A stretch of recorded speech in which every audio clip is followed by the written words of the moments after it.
Good morning.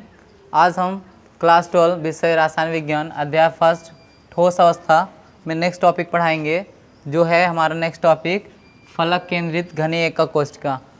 फलक केंद्रित घनीय एकक कोशिका क्या होता है, इसमें देख लेते हैं। फलक घनीय एकक कोशिका ये होता है कि जैसे हमने पढ़ा था अर्ध केंद्रीय एकक कोशिका में जो परमाणु थे इनके चारों कोने पे होते थे, और ये क्या होते थे, 4 ऐसे 8 परमाणु से क्या होते हैं, सन्निकट ये क्या हुए होते, जुड़े होते थे।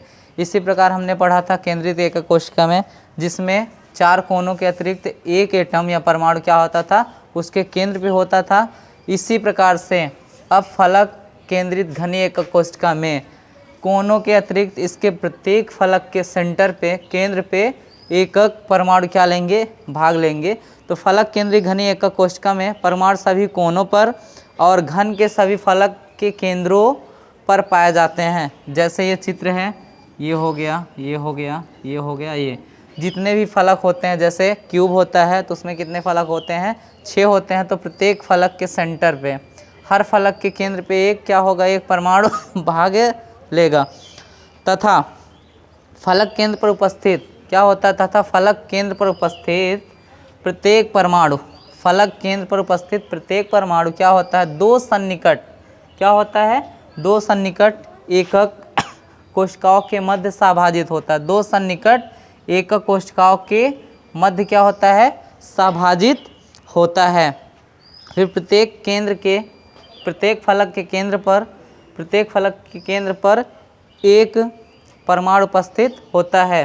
ठीक है, फलक के केंद्र पर उपस्थित परमाणु जो होता है, फलक के केंद्र पर उपस्थित जो परमाणु होता है, ये 2 सन्निकट परमाणुओं से क्या होता है, जुड़ा होता है। तथा प्रत्येक परमाणु केवल, जैसे कहा जा रहा है कि प्रत्येक परमाणु केवल 1/2 मतलब 1/2 भाग का एकक कोशिका में सम्मिलित होता है। मतलब हर एक केंद्र क्या होता है, एक परमाणु के आधे भाग से क्या होता है, ये जुड़ा होता है, कोशिका से जुड़ा होता है। ठीक है, अब इसकी संरचना कैसी हो सकती है, इसकी संरचना होती है वृत्त समृद्ध होता है, उसके अधिक स्थान भरा होता है और मॉडल हो।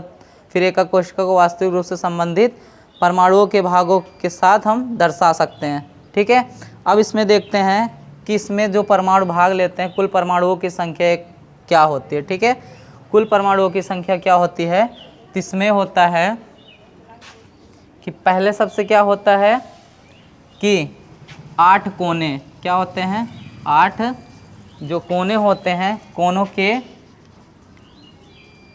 परमाणु, 8 कोनों के परमाणु क्या करते हैं, 1/8 मतलब जैसे पहले में अर्ध केंद्र में क्या करते हैं, परमाणु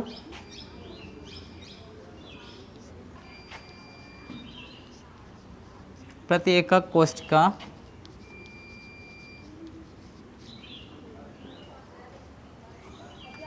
में क्या होते हैं, 8 × 1/8, जैसा कि पहले हमने ये पढ़ लिया। फिर दूसरे में क्या होता है, तो उनके परमाणुओं की संख्या क्या आई थी, 1 परमाणु। ठीक है, कितनी संख्या आई थी, 1 परमाणु। फिर जैसे हमने अंतः गणित केंद्रित को पढ़ा था, तो उसमें 1 परमाणु इसका अर्ध का और एक जो सेंटर था मिला के कितने परमाणु आ गए थे, 2। अब इसमें देखो फलक कितने होते हैं, 6 फलक केंद्रित। ठीक है, 6 फलक केंद्रित परमाणु,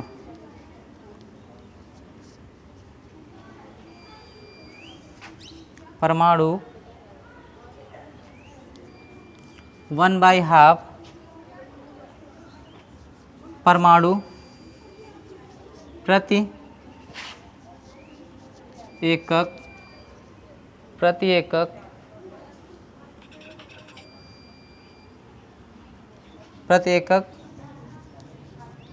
कोशिका। ठीक है, प्रति एकक कोशिका बराबर क्या हो जाएगा, 6 × 1/2। इसका मतलब क्या आ जाएगा, इसमें परमाणुओं की संख्या कितनी आ जाएगी, 3।